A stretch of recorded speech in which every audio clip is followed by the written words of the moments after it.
Space, a final frontier.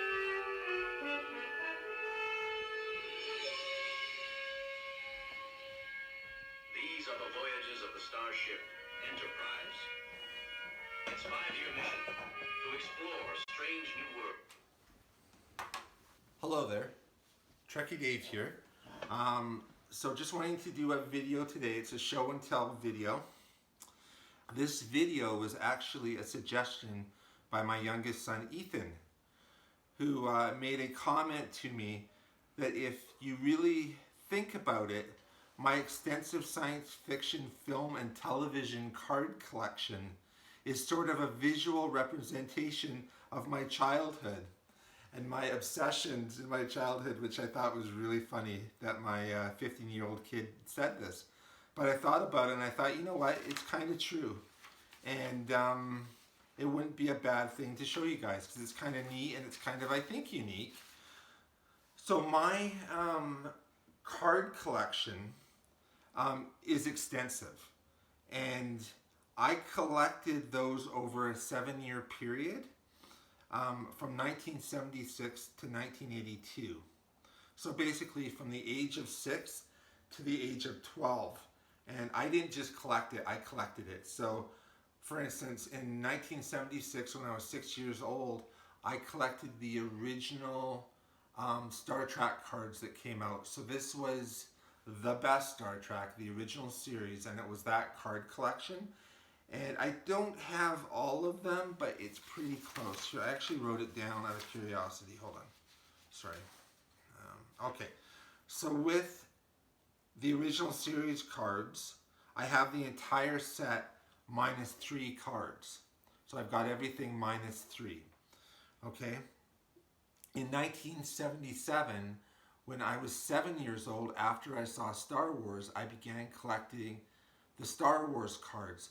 So the original sets, there were 2 that were released in 1977. I have the entire set for both. All of them. I think there's 167 cards. And I also have the Moonraker set. So when Moonraker came out in 1979, so when I was 10 years old, they released a set of cards and I collected them all. I have all of them from Moonraker. I'm only missing 4 cards. And then I also collected Space 1999. That's a British television show that I haven't really spoken about on the channel yet. But I loved Space 1999 when I was a kid. And I am missing 5 cards from Space 1999.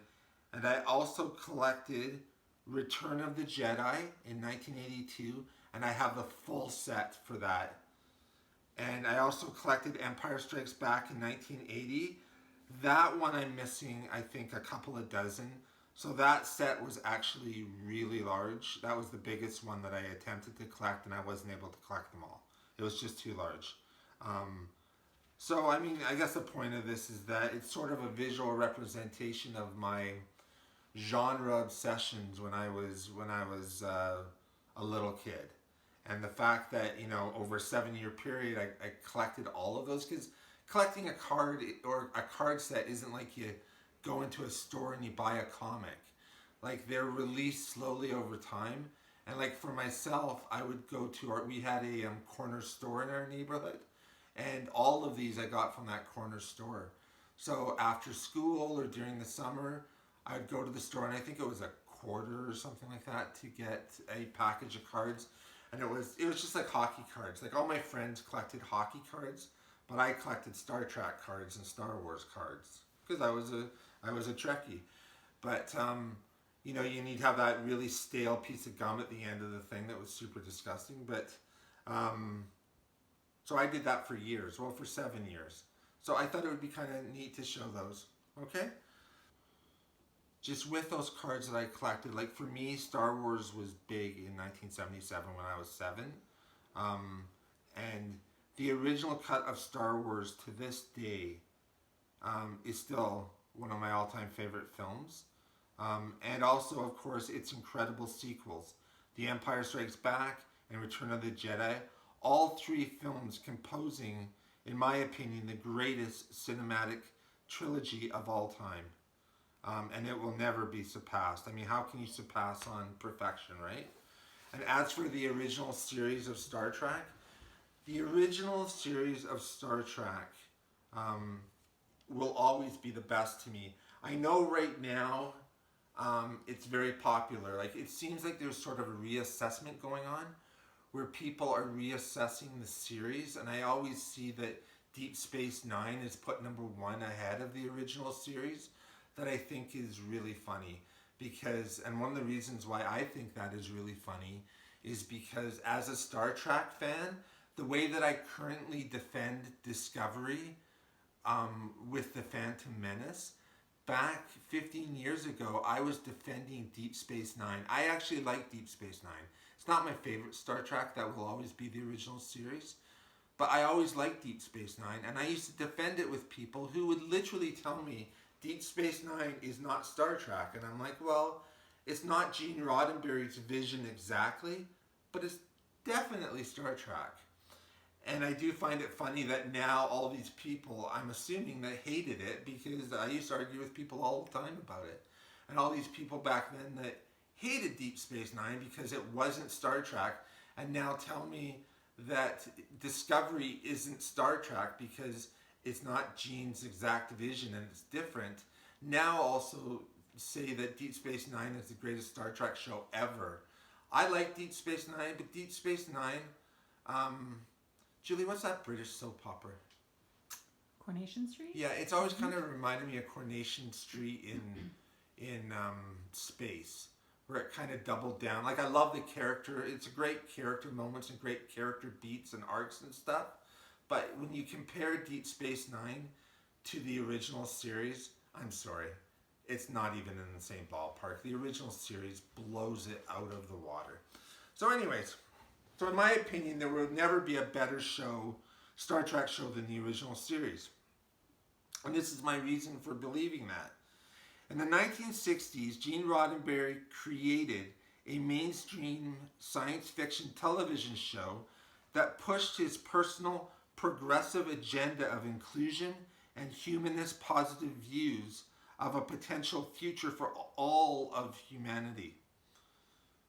Like the character of Edith Keeler in the greatest original Star Trek episode ever, City on the Edge of Forever, I think sometimes we forget just how ahead of his time Gene Roddenberry was, and just how groundbreaking for that time his thinking was.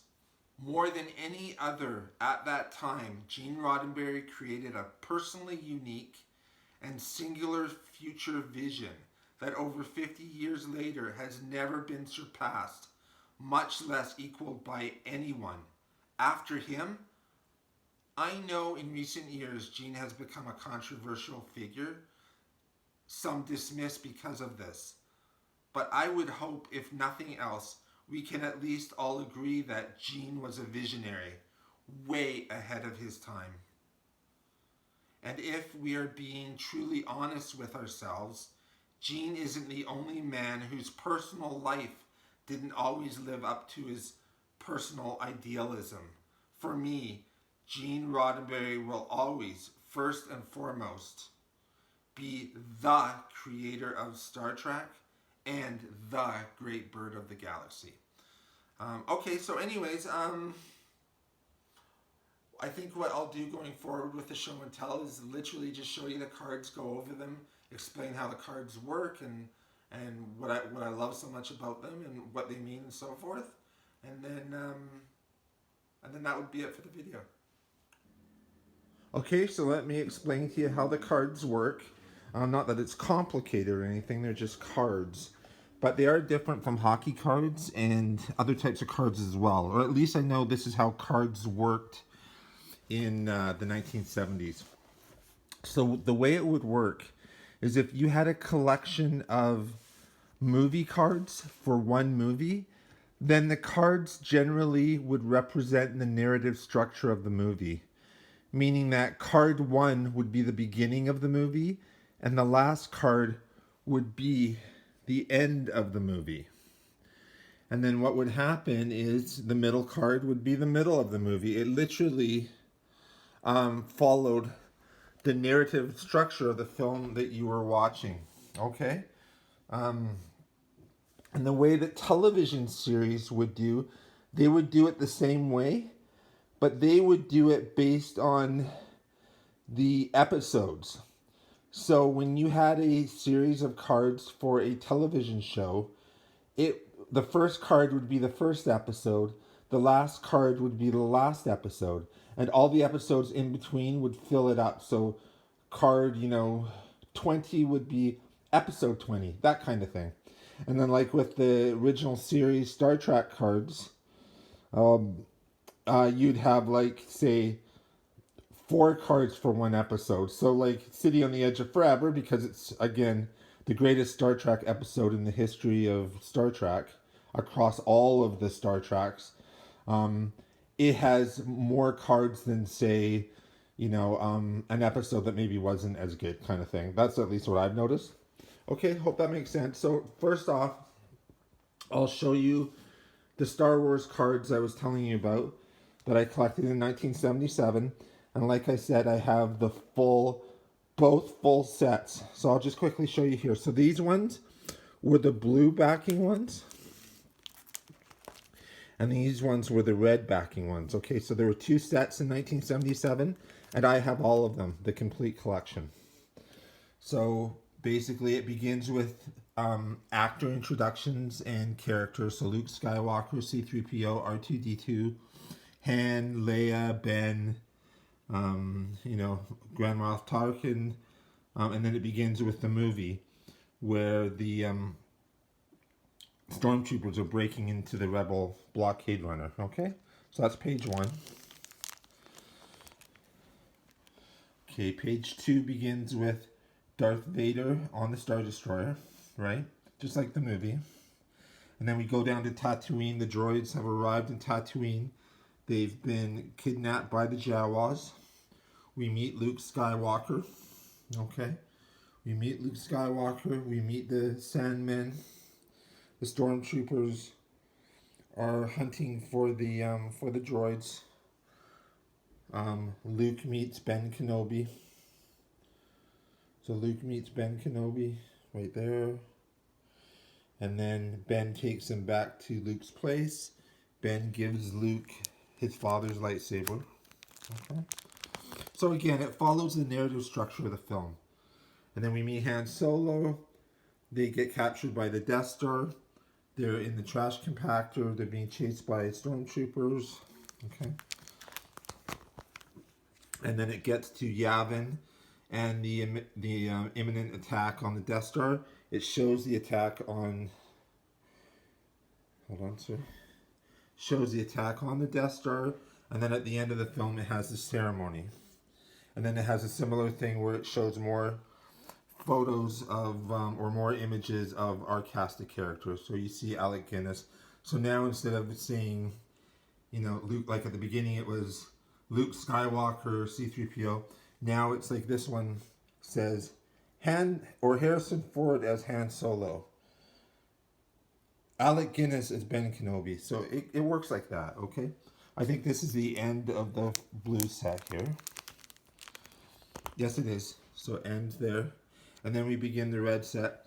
And the red set is similar, where it follows the narrative structure of the film. It just repeats it like the blue one, or what the blue one did. Okay, I'll just quickly scan over it just so you can see it. Okay. So right here. He's on Tatooine. Now they're on the Death Star. Okay. Sorry, one sec.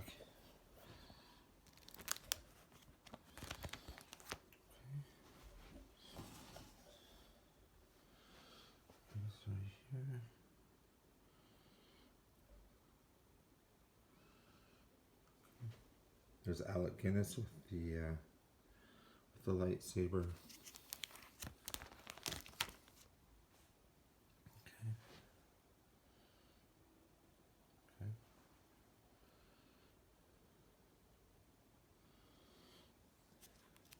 Okay, now this is coming to the end of this, okay?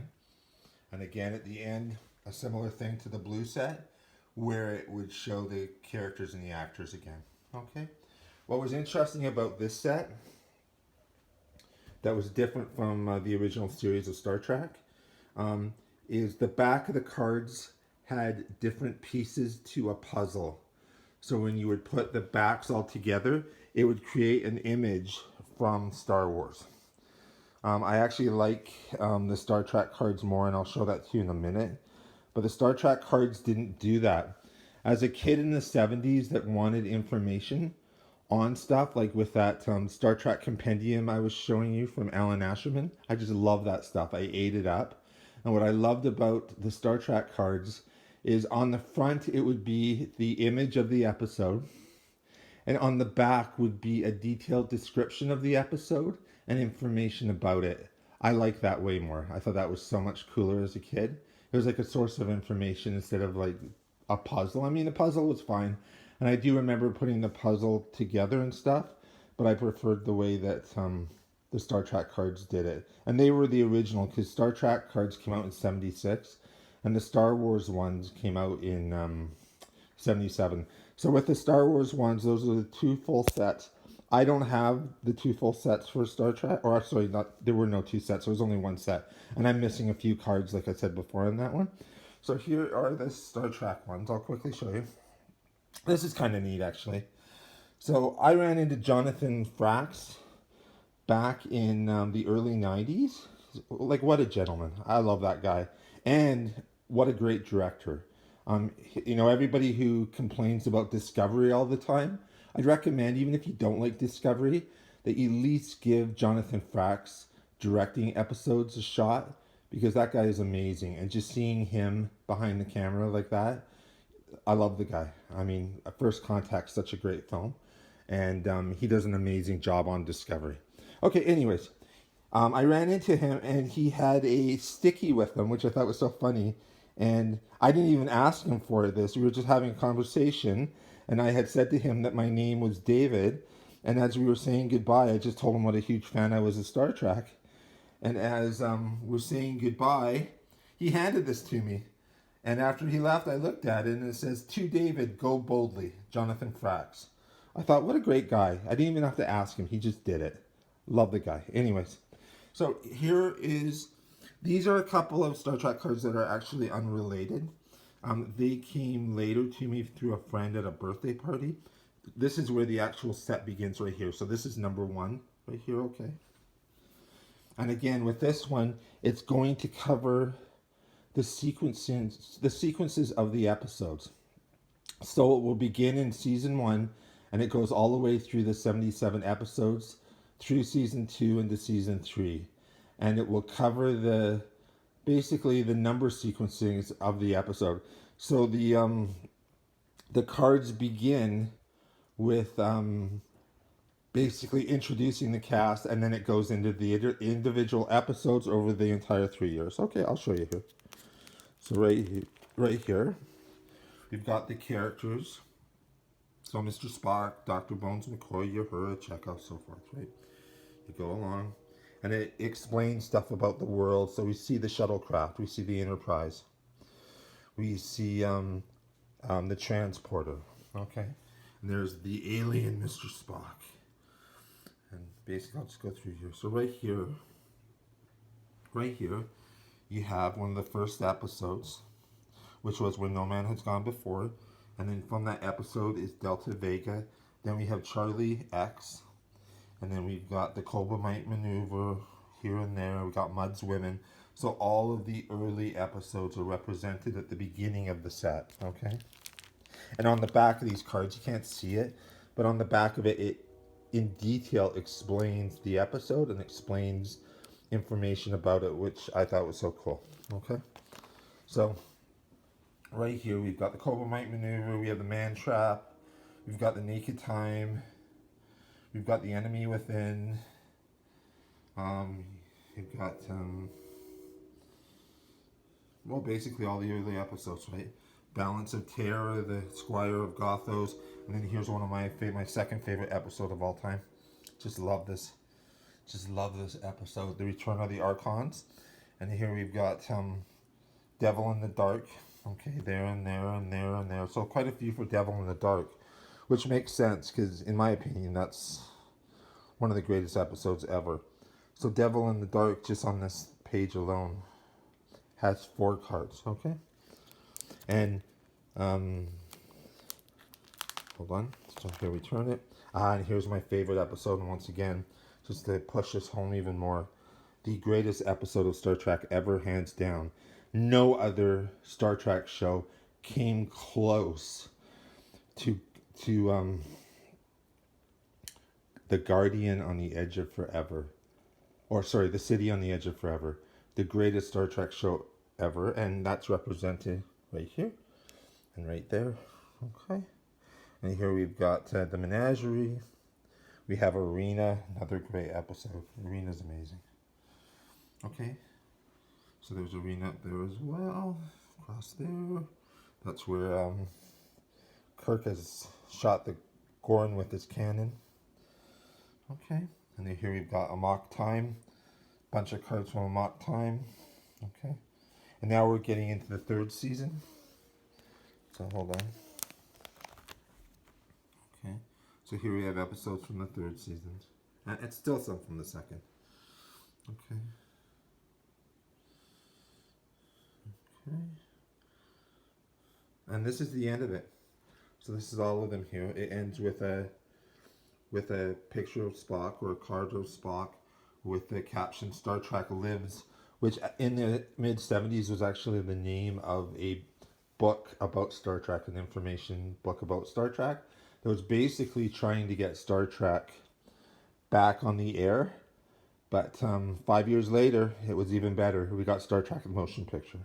Okay, so those are my Star Trek cards, which, as you can imagine, I absolutely love. I would say out of all these cards, even though it's not the complete set, it's close. And they're probably the ones that I love the most, or that I was the most proud of. Okay, so now we get into Moonraker. Moonraker is a movie that came out in 1977 that I just love. And like the Star Wars cards I showed you at the beginning, because it's an individual movie, the way it's set up for Moonraker is it follows the narrative structure of the film. So the early cards will show the beginning of the film, the middle cards are the middle of the film, and then the end cards will show the end of the film, obviously. Okay, there's a couple of points as I'm going along I'd like to make about. I know I've already done a video defending this movie because I know it's not a well-loved. Personally, in my opinion, this is the greatest James Bond film ever. It's the first James Bond film I saw in the theater, and that may partly have something to do with what I think about it. But I'll point out a few things to you that I actually think it's more than that. I actually think it's a good film. But anyways, so it begins with the beginning of the film. It shows the skydiving scene where Bond doesn't have a parachute and jumps out of a plane and steals it from the bad guy. And then it shows him arriving in California to confront Drax, or not to confront Drax, that's not the way to word it, but to investigate Drax, because they suspect that he was behind the Moonraker hijacking, right? If you've seen the movie, you know what I'm talking about, right? Okay, just show you slowly over these. Okay. And then from there, the film goes into like the gondola scenes and all of that. And basically, it's Bond investigating and doing Bond stuff. Love that character of Jaws. One of my favorite characters. One of my favorite bad guys of all time. Jaws is incredible. And I love the actor that played him. I thought he was terrific.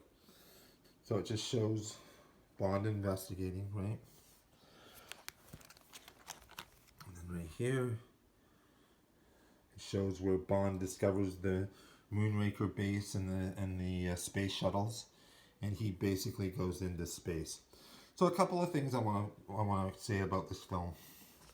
First off, I found it very interesting that when Daniel Craig became Bond, everybody was so impressed with the relationship between Daniel Craig's Bond and Vespa because she held this misogynist man in check. She was his equal. I would argue that the same can be said for Dr. Goodhead in this film, despite her ridiculous name. She does not accept any of Bond's misogynist comments or anything, and she is totally his equal. And this is 30 years before Vesper in Casino Royale. So again, the performance is way ahead of its time, and I think that's actually kind of cool. Something else I'd point out about this film that I never hear anybody ever bring up, but I for one think it's really interesting. This film is about 3 years or 2 years before Return of the Jedi. And one of the best parts about Return of the Jedi is that through love, not through beating the crap out of him or killing him, because it's clear to me in Return of the Jedi that Yoda and Ben are telling Luke that you can't redeem your father. He is lost. He is lost to the dark side. You have to kill him. And Luke's like, no, I'm not going to do that. There's another way. And what does Luke do? Luke basically gives his father unconditional love. He brings Vader from the dark side, not through negativity or anger or force. He basically brings him like a true Jedi through love. Well, a similar redemption happens in Moonraker that no one ever talks about, and that's Jaws' redemption. How does Jaws, the best villain in The Spy Who Loved Me, and I'd say in this film, how does Jaws go from being this badass bad guy to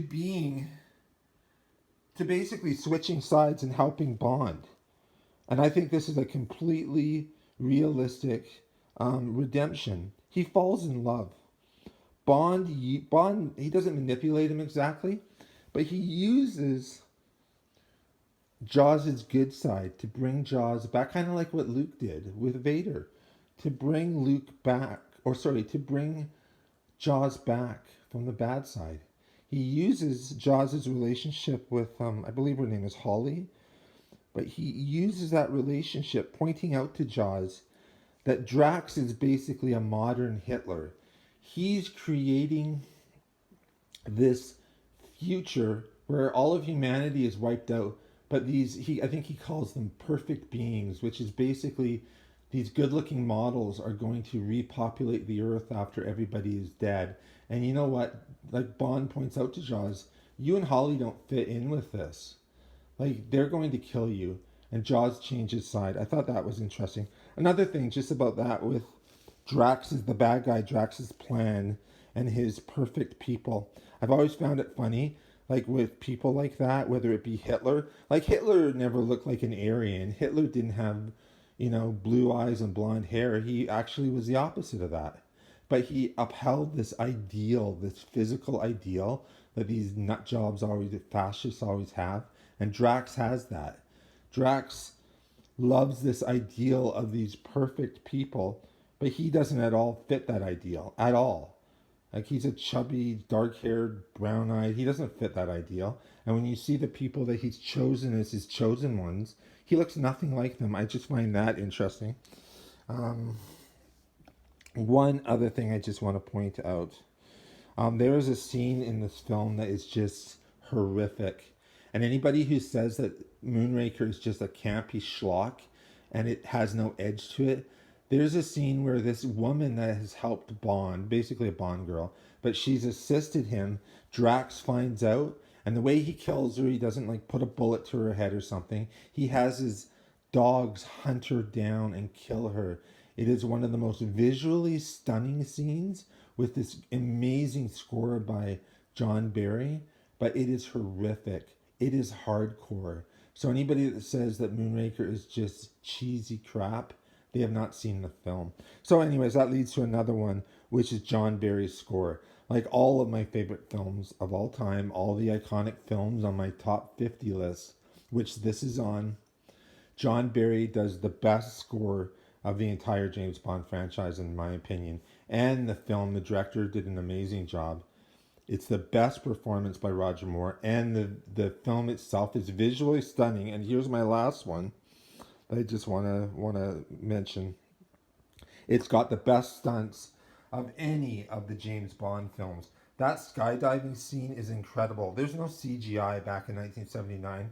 They really shot that. They literally jumped out of an airplane and shot that. It's incredible. And the last one I want to point out. The visual effects in this film are amazing. The shuttle launches, this is 4 years before an actual space shuttle would be launched by the Americans. And the movie makers went to great lengths to find out exactly what the future was going to look like with the shuttle launches. And then they replicated it before it even existed, and they nailed it. The special effects in this movie are truly incredible. Okay, so over here, I just want to show Return of the Jedi. So here we got Return of the Jedi. So this is the 1982 set, and I've got the full set. Okay, so it's every card for Return of the Jedi. And with Return of the Jedi, like Star Wars before, it shows the narrative structure of the film. So the beginning cards are the beginning, blah, blah, blah, blah, as you understand. Okay, I'll just quickly flip through so you can see it. So the course begins at Tatooine and the Death Star when Vader arrives with the Emperor. Or sorry, when Vader arrives, the Emperor arrives later. But it shows Jabba's cantina and all of that, or Jabba's palace. Just quickly go over it. I want you to be able to see it, so I don't want to go too quick here. But it's also, they're just cards. I mean, well, not to me, but you know what I'm saying. Okay, just go along here. Okay. Let's go along it. Okay, just go along it. Right. Sorry, I'm just trying to turn it. It's hard to hold this phone and turn it at the same time here. Okay. So right now we're on Endor before the attack on the Death Star. Okay.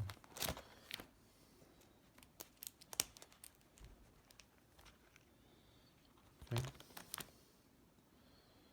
Okay.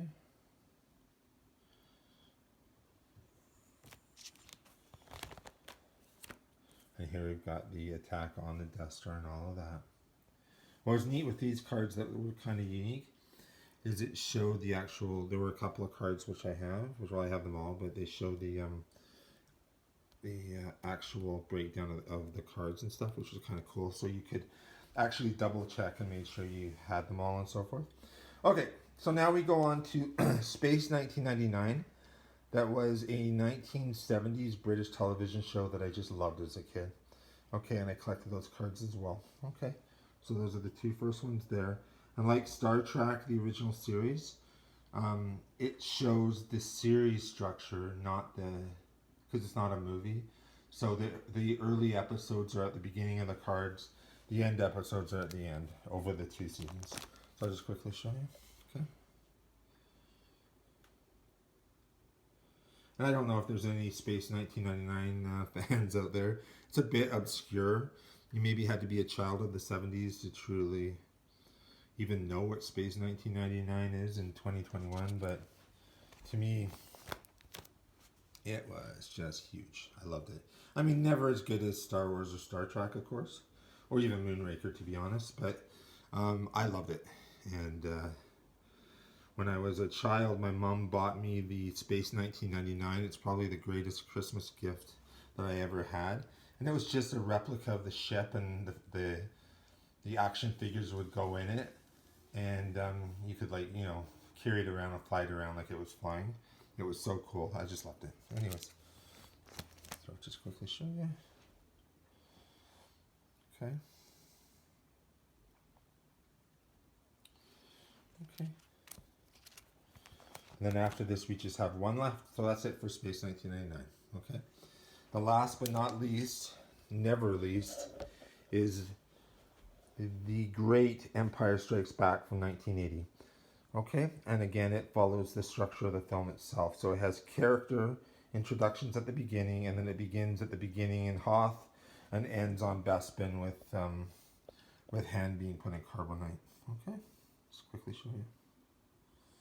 Okay.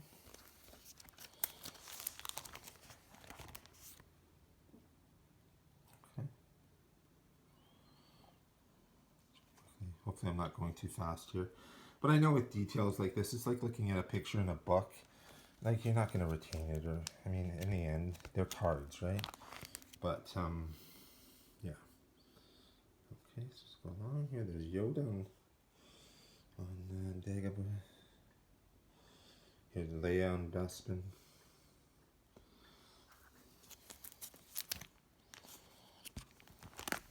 Okay. Then we have where Lando. Hold on, let's show you up here. And where Vader and Boba Fett at dinner and stuff. And then we have hand being put in carbonite. Okay, and then we have Luke's battle with lightsaber battle with Vader. Okay, and this is the end. So here's the end. And then the last card shows Luke basically hanging from the bottom of Bespin with the title Luke's Last Stand. Okay, that is it. That is my card collection, collected over 7 years from, for my favorite things. Okay, so I hope you enjoyed that. Why is it not working? I don't have it on. It always helps if you actually turn the stereo on, Trekkie Dave.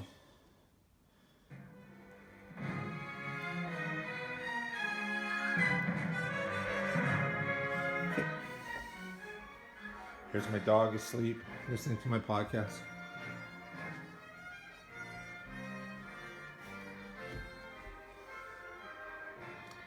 Okay, so that's Trekkie Dave signing off. That is my card collection. Hope you guys enjoyed it. If you liked what you saw today, hit the thumbs up. Hit the subscribe if you haven't already. And I'll get a video out again soon. Okay, thank you. Take care. God bless. And thanks. Okay, bye.